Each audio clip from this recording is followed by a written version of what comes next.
Hey guys, welcome back to today's video. So today we have a hypothetical matchup between Vice President Joe Biden and President Donald Trump. So pretty much how this is going to work is how every other video has worked. And yeah, so we're just going to go through this really quickly because I'm going to have two videos out today instead of just one. And obviously this one is a big one, and the one right after this will also be a big one. So Donald Trump and Joe Biden. So first of all, Donald Trump is going to have a really hard time getting a number of minority voters on his side. He did a little bit better in 2016 than Mitt Romney did with Latino voters, but with black voters, it was about the same. He improved maybe like 1 or 2 percentage points, but that's nothing compared to what Hillary Clinton got overall. I mean, Donald Trump got like 8% of the black vote nationwide, and that's something he's proud about. So I don't see the black vote at all going to Donald Trump whatsoever.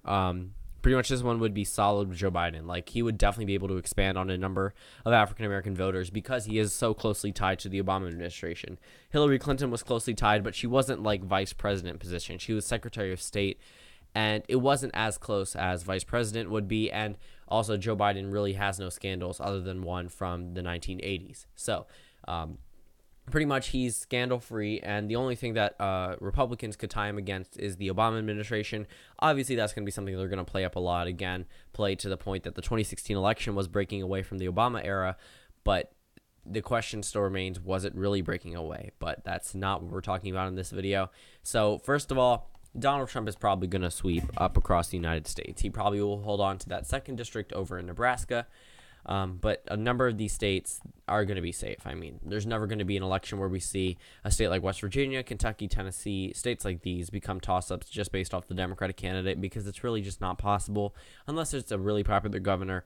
I'm pretty sure most of you know who I'm hinting at, from like a state like Tennessee, and they run for president, then maybe it could become a toss-up, but only that state. It wouldn't be the entire South, and we're not going to see states like Wyoming become toss-ups, or states like New York or California. So 182 electoral votes for Vice President Biden, 164 for President Trump. So, first of all, Biden would easily sweep the Rust Belt. He was born in Pennsylvania, he was a senator from Delaware, and he really knows the types of voters and the type of people over across the Rust Belt. I mean, Joe Biden was a key factor as to why Barack Obama did so well in states like Pennsylvania and Michigan, and he was really able to, although a lot of it was on Obama's part, sure, Obama would have won the states without him, but Biden did a phenomenal job at playing to the "you have an advocate in the White House" card. And every time he went to like Pennsylvania, he would mention that he was born here, and just keep going on about how he's representative of like steel workers. Obama with the bailout in Michigan definitely helped him with his approval ratings in that state. And pretty much President Obama was positively viewed by the Rust Belt. I mean, that wasn't really any type of like anything contested. President Obama had like a 55% approval rating the day of the 2016 election. So obviously it doesn't directly correlate to election numbers, but I think Americans were looking for change, and as of right now, they may be regretting that decision. Obviously, there are still some Trump supporters, and probably like 43% of the country still approves of the president, but that's not necessarily a good thing, especially with the president going into a field where there could be top Democratic contenders.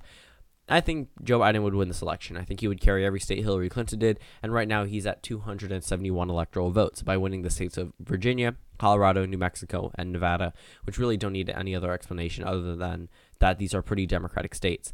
Up in the north, I really see all of Maine going to Joe Biden, and all of New Hampshire, obviously all of New Hampshire, but New Hampshire as well going to Joe Biden, and you know, he really does well with appealing to northeastern voters. So we go down to the south. Florida, I see going to Joe Biden. However, we're going to see a little bit different than what we saw in the Bernie versus Trump map. I don't think that, first of all, let me get this out of the way. I don't think any Democratic candidate as of right now will win Georgia or Arizona, unless they're a super top name, and even then it's a little bit iffy. I mean, it could go one way or another. So it is possible for names like Joe Biden or Bernie Sanders, but we're not going to see it come out of, let's choose a random candidate, Tim Kaine or Kamala Harris or Kirsten Gillibrand. I mean, it's not going to happen. 191 electoral votes for President Trump.